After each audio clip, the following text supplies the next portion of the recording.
வெளிநாட்டு வாழ்க்கை. என்ன வெளிநாட்டு சம்பளம் வாங்கிட்ட போல, ஒரு வழியா வெளிநாடு அனுப்பிச்சிட்டா இனிமே உனக்கு ஜாலி தான், டானு வெளிநாட்டு சம்பளம் வந்துடும் அப்படின்னு வெளி உலகத்துக்கு வெளிநாட்டு சம்பளம்ன்ற ஒரு வார்த்தை தான் தெரியுது. ஆனால் அந்த சம்பளம் வாங்குறதுக்கா ஒரு மனுஷன் இங்கே எவ்வளோ கஷ்டத்தை அனுபவிச்சுட்டு இருக்காங்க, எவ்வளோ தனிமையாக கிடக்குறாங்கன்னு யாருமே யோசிக்கிறது இல்லை. அவங்களுக்கும் தீபாவளி, பொங்கல், ஊர் திருவிழா அப்படி எல்லா ஃபங்க்ஷனுமே வருது. ஆனால் அந்த 1 மணி நேரம் வீடியோ காலில் எல்லா ஃபங்க்ஷனுமே முடிஞ்சிடுது. அங்கே வேலை பார்க்குற இடத்துல அவ்வளோ பிரச்சனை வந்தாலும் சரி, அவங்களுக்கு ஒர்க்கு பிடிச்ச மாதிரி அமையாட்டாலும் சரி, சாப்பாடு சரியாக கிடைக்காட்டாலும் சரி, அப்படி என்ன பிரச்சனை வந்தாலும் அந்த மனுஷன் வீட்டில் உள்ளவங்கள்ட்ட சொல்கிறதே இல்லை. காரணம், அவ்வளோ ரூபாய் செலவு பண்ணி போயிருக்கோமே, சம்பாரிச்சு தானே ஆகணும், திரும்ப அந்த காசெல்லாம் எடுக்கணும்ல அப்படின்னு எல்லாத்தையுமே மூடி மறைச்சிட்டு இருக்காங்க. இதை விட பெரிய ஒரு கொடுமையான விஷயம் என்ன தெரியுமா?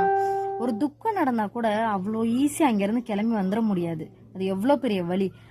இதெல்லாம் இருக்குன்னு தெரிஞ்சுதான் இது எல்லாத்தையுமே ஏற்றுக்கிட்டு ஒரு உசுறு இந்த குடும்பத்துக்காக அங்கே போராடிட்டு இருக்கு.